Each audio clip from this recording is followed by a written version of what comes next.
Amawulire ku 96.3 BT Fama gakusomerwa Joan Navubya.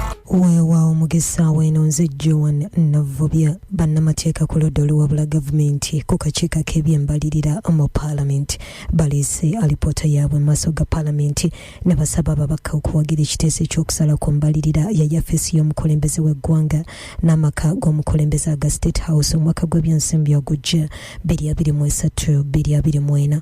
Mu kwanjula alipoota eno omubaka wa Kira Ibrahim Ssemuju Nganda agamba yafeesi ya President yagerekeddwa bilioni 2.5 ez'emikolo ku ssembalirira yaye n'ekuseke ya bilioni 38 n'obukadde 7. Yo makaga muntu mulala yenna mu Uganda gaweebwa ssente. Kabeere speaker, kabeere chief justice, kabeere ba ministers, kabeere vice president omumyuka we. Amaka asula mugage ga muntu nakweza omusala gwe tumuwa.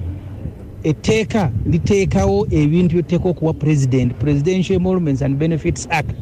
Teteeka kumuwaayo byakyeyagalire nti kakati tumwongere kino tumwene ssente ez'okugaba enguudo zikutuse ziweddewo amalwaliro tegalina bitanda tubigulira President yabisulako. Embalirira y'eggwanga y'omwaka gw'ebyensimbi ogujja 2023-2024 eya trillioni 5.2 n'obuwumbi 7. Ssentebe w'akakiiko k'ebyembalirira aka Paalamenti omubaka Patrick Isiaji Opolot agamba newankubadde embalirira eno yeeyongedde okuva ku trillioni 4.9 ng'ey'omwaka guno 2022-2023 bw'eri ensimbi trillioni 17 zokka ze ziriwo ez'okusaasaanyizibwa. Omubaka wa Budya Paul Sekyanzikirya agamba ng'abatuula akakiiko k'ebyobulamu buli kiteeso kyabwe kigobeddwa era bennyamivu.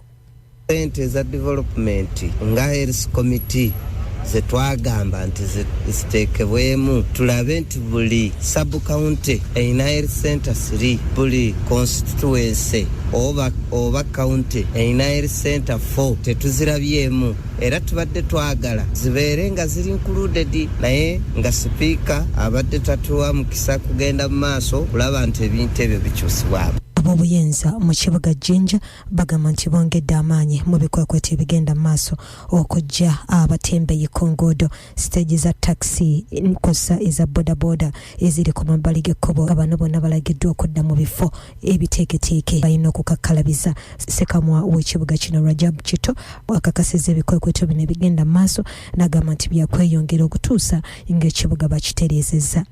Abakwatibwako ensonga mu byenjigiriza basabye gavumenti obwanga okubwolekeza mu kubangula abakogo mu kubudaabuda obwongo abanaaweerezebwa mu masomero okutaasa ku mbeera ey'okutawaanyizibwa mu bwongo ekussa abayizi n'abasomesa entakera eviirako amawana mu masomero. Ebiro bino gamba ng'abayizi abettira ku masomero n'abo abagateekera omuliro. Patricia Agalukire Mulumba kansala ayogedde nti omwana wonna wayagalira omuntu gwayinza okwogerako naye gwayinza okuyuwira byonna ebikola ki ebimutawaanya ku mutima omuntu oyo waali. N'abasomesa Ministry of Education and Sports kyenaalisabye kwe kulaba nti kino ekintu kikolebwa mu buli ssomero mu nsi yaffe yonna. Bugabadde agesaawa eno oliko BT FM. Ago ge gabadde amawulire ku 96.3 BT Fama.